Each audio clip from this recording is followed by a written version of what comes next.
Bonjour everyone, Pantoufleee here today for a new video in which we're gonna take a look at one of the funniest tanks ever in the game, funniest and fun, the AMX ELC BIS. I know the tank was quite popular during the good old days of the game, and to be fair, when I was first introduced to World of Tanks Blitz, I didn't like it that much.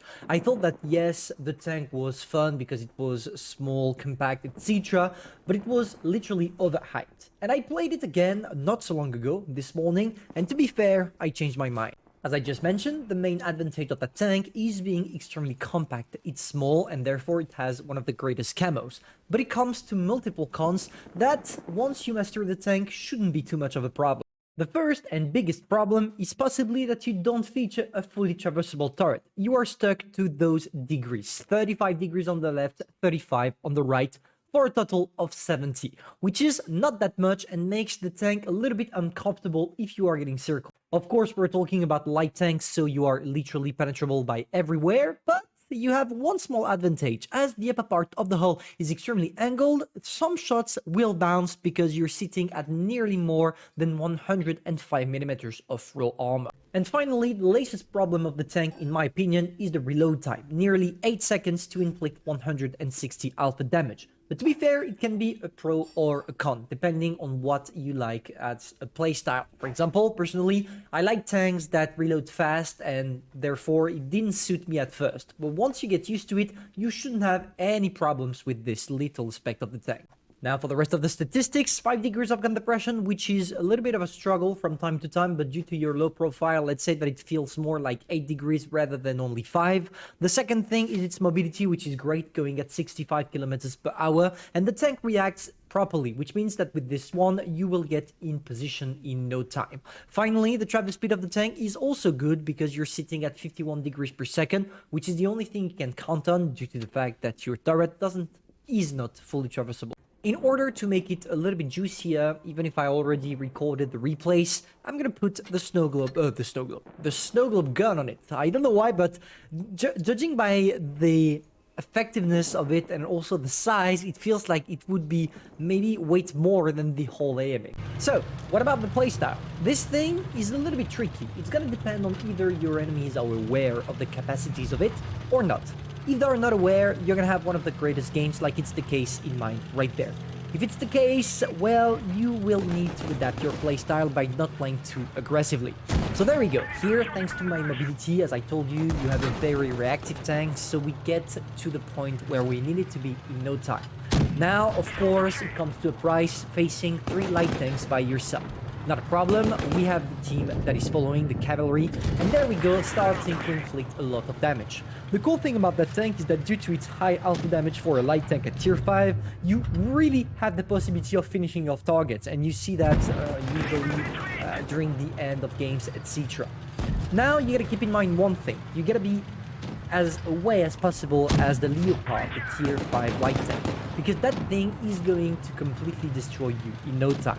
But you have one advantage over it if you are playing from a ridge line, like it's my case right there. Thanks to my upper plate, I have the possibility of bouncing his shells. As I just mentioned, with the tank, you have around 100mm of effective armor on the upper part of the hull, which is enough to make every single Leopard you will encounter bounce. Now, of course, we gotta play PT. What we do right now is we go out of our position and we try to play from another one from which I have the possibility of sneaking my shots on the Leo. And it works. It works simply because my tank is as reactive frontward as it is backward. And all of those little statistics about the mobility are making it a juicy and really interesting tank to play. In my opinion, if you are a good player, it can be a really good idea to enrich your AMX. I'm not saying that you will make millions with it, but at least you will be able to have fun while making money you need for a tier 10, a tier 8, or whatever tank from the tech tree. Now, one thing to notice about it. Keep in mind that with 5 degrees of gun depression, you need to expose yourself when you want to shoot. Which means that with this tank, you never want to be alone. Because when you're alone, people will focus you, and most of the time, they will penetrate you. So what you want to do is stick with the rest of your team. You wait for them to take shots for you, and after, you poke around the corner in order to sneak your shots. Because otherwise, as you can see with the Wi-Fi P34 pushing me, well, you are not gonna last too long. Here, I lost all my hit points. We are in a 3 versus 3 situation. And well, I'm in a really dangerous position. I still have my teammates behind me, so I should be safe if they are not idiots enough to push. But well, the T5 Heavy decided that it was his turn. So now I gotta go away, and thanks to my backward speed, I'm able to escape from the T5 Heavy. Now, of course, I'm gonna do the mistake, the mighty mistake. I'm thinking the T5 Heavy is alone, I need to get away, and well, yeah, there is a Leo, which led to my death. Don't worry, we still won the game, and we managed to get ourselves a first class, and a lot of credits because I was using an epic credit booster. Now, let's take a look at a second replay. In this one, there is one thing that is extremely interesting that is linked to the low profile of the tank that I think deserves to be on a video for you to understand the abilities of the tank. Because like the E25, you have the possibility of hiding nearby enemy tanks that don't feature a lot of gun depression in order not to get penetrated. It's not a tactic I would recommend, except if the guy is lonely by himself on one flank and you're 100% sure he's not going to receive any helps. But if you manage to do it, it's a hilarious thing to do. So there we go, we start off in the bush because we don't want to be spotted straight away, but unfortunately for us, I was a little bit too much on the bush. When you are sitting directly into the bush, it cancels your camo, or at least the camo the bush will provide. Which means that, well, here we got spotted. Not a problem, we're still gonna keep the position, and I'm thinking to myself, alright, you know what, I'm not gonna bother. It seems like they decided not to go on that side, so instead of waiting in the back, I'm just gonna spot for my team, which is the second part of the job as an AMX ELC piece. Do not forget that even if the tank looks like a tank destroyer and acts like a tank destroyer, kind of, you still have the mobility of a light tank, which means that you want to do your job, and your job is to spot for your team.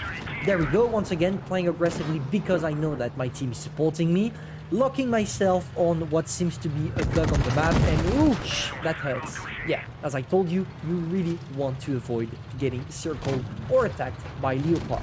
Not a problem, we are climbing up the hill once again, and we're gonna have some fun on that VK, because, as I just mentioned, even if we only have 5 degrees of gun depression, as soon as we use the terrain to reduce it, and thanks to our low profile, we have the possibility of getting some shots in no time. Just take a look at that poor VK3601H. He's my target, he's trying to bounce anything, or maybe he's trying not to get shot by me, but unfortunately, you're not the one deciding. There we go, on the open, it's the downfall of the VK36. Nice try, mate. Hopefully, we'll see you soon on a new game. And here, guys, here is the thing I wanted to talk about. Here, the Leopard doesn't have enough gun depression to shoot my tank, and he's literally gonna shoot into the ground. And this is a common tactic when you're playing with the ELC. If you have the possibility, you just stuck your tank to whatever enemy you have in front of you that doesn't feature a lot of gun depression, and you just stick to him as you shot. And if you do that, well, it's impossible for him to shoot you, which first is an hilarious thing to do because people will rage, but on top of that will prevent you from losing your hit points for nothing. Now, can we sneak a shot and another one on the Leo? I'm thinking, am I gonna push or not? It seems like the guy wants to come in the back, so I'm not gonna bother. I'm turning my tank as fast as I can and killing the Leo. Now, all we have to do is dealing with the 3 remaining targets, and we are gonna do that graciously. It seems like the Leopard also wanted to kill me, but luckily my team did the job. There we go for the Stug, we see him in the back, we start to aim, bang, and now the guy is just gonna die.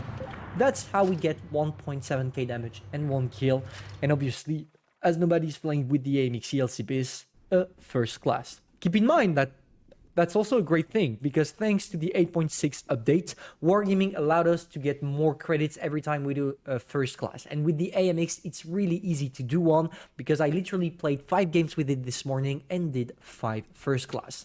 So, well, that's the power of the AMX ELC beast. Not only is it fun, it's also effective, as long as you know what you're doing. If you're a newbie, don't try the tank. If you are average or starts to grind really well, then that's probably a good tank for you to purge your envies of killing your teammates at tier 10. Hopefully you enjoyed. If that's the case, feel free to subscribe, like, and share. And personally, I'm gonna see you soon for a new video. Bye.